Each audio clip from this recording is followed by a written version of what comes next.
Hi, this is Sally, and today I am going to talk about the question I posed last week. The issue is, as a layperson, which experts do we listen to?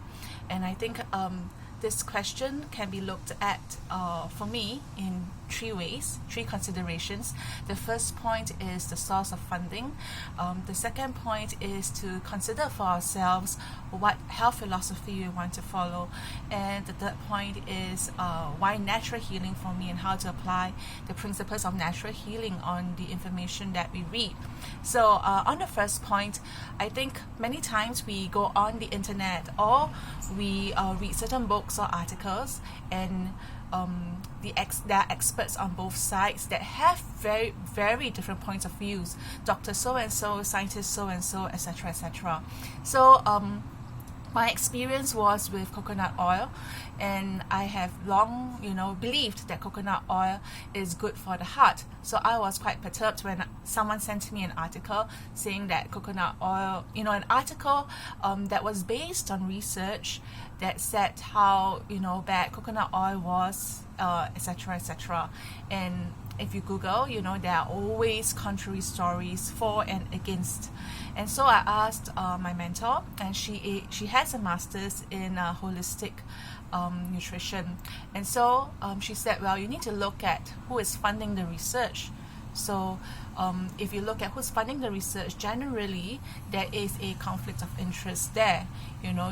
So I actually looked at the paper and I tried to dig out who was funding the research, and it happened to be pharmaceutical companies. So pharmaceutical companies, as you know, their business is selling drugs, right? And for people who are into natural health and healing, we try to use food as much as possible in order to heal ourselves rather than resort to drugs. And food is so much more cheaper than drugs. So of course, coconut oil is so much more cheaper than the next, heart medicine or drug that is available on the market.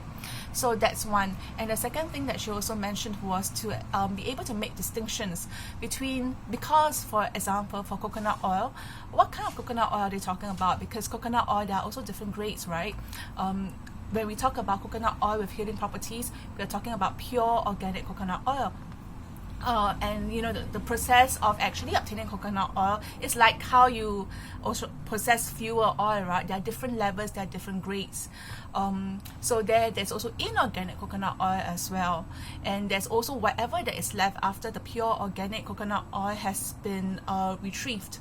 So that's one on the evaluating, who is funding the research, and also making distinctions, being able to make distinctions. That actually takes a bit more knowledge. The second point is to determine what sort of health philosophy you've decided to go on. So there are many modalities of healing, right? There is aromatherapy, there is using food as medicine, which is what I subscribe to. There's also talking about going to the doctors, the pharmaceutical, the drugs, right? So I think we have to determine ourselves which one we subscribe more to. Of course, there's always the integrative approach, but it's also important for ourselves and also for the experts that we read, because a doctor, right, he is trained a certain way, if you look at the universities' medical departments are funded by the pharmaceutical companies. So a doctor, or so-called nutritionist, who is not trained or who doesn't have an interest in naturopathy, will not know how to deal with, or will have only very basic knowledge about nutrition, because as compared to, say, a naturopathic doctor, or someone with a PhD in naturopathy.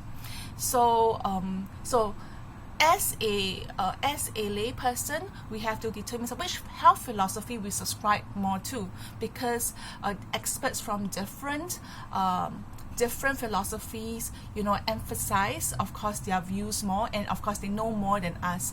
So that's the second point. And the third point would be my sharing of my own experience on why natural healing. So I believe actually health is is not just on the body, there's also the mind, the spirit aspect of it, and it's not meant to be taken separately, although for practical reasons we actually look at it separately. But I think individually, we take whatever information, we try to integrate it to make it practical for ourselves. So in my study of natural healing, I did ask, so what's the basis of natural healing, right? And natural healing is looking at nature, right? The food and all that. And so I'm a Christian, my mentor's a Christian, and she talks about God a lot, but you don't have to think of it if you're non-religious. You can think of it as nature, or for us, we think that God has created everything, and everything, in the natural, it's better than what is man-made. Whatever God creates is better than what is man-made. So we looked at what is the original state of things. So for example, let's talk about water, right? Because you have a lot of literature about the types of water that are good. You have distilled water, you have distilled water, you have alkaline water, you have oxygenated water. There's so many kinds of water, and there's so many experts, and there's so many testimonies around, right, about how cancer is cured, etc., etc. So which do we choose? How do we know? And so this is where we need to determine what our health philosophy is, because if, let's say, you decided to go to the scientific route, then you'll be looking at what the experts, the researchers say and all that. But I think for myself, I'm quite comfortable with being a natural healing route, and I looked at what is natural. And so when we look at the original state of water, water is just simply H2O. There's nothing that is added, no extra oxygen is needed to be added into it. There's no alkaline, no particles that's needed to be added into it. And so if we look at the basic, God made it very simple. We look at the basic, and I was just thinking about what the Bible records, right? Man used to live for hundreds of years, but that aside. So if we look at water, the only thing that we need to do now to restore it to its original state is actually distillation. And distillation imitates the water cycle, right?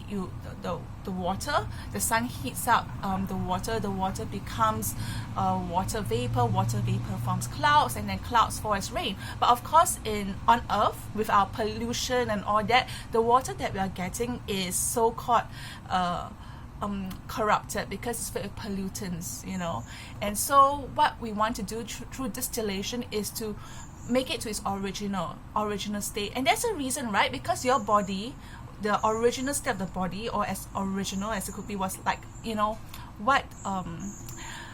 what you feed your body as a baby, or even within the womb, right? So these are original food. So even things like GMO and all that, we try to look at it we try to bring it to its original state, and that's the whole, I guess that's the whole philosophy that's not really articulated behind organic food as well, because we don't want anything that's artificial and unnatural. Yes. So to answer the question, which experts do we listen to, it will depend on these three things. You not only look at the research. If you want to look at who's funding the research. Secondly, you got to determine what's your health philosophy, and then from there you apply what you believe. You need to have a benchmark of what you believe, because there's so many competing voices there. So if, let's say, for me, my benchmark is what is natural, what is closest to natural would be the best for me. And so that is how I evaluate the information that I'm taking, and I try to actually sieve out what would apply to me, through the literature that even the contrary literature that I read. Some things that I agree with from a particular author, there may be some sections I do not agree with.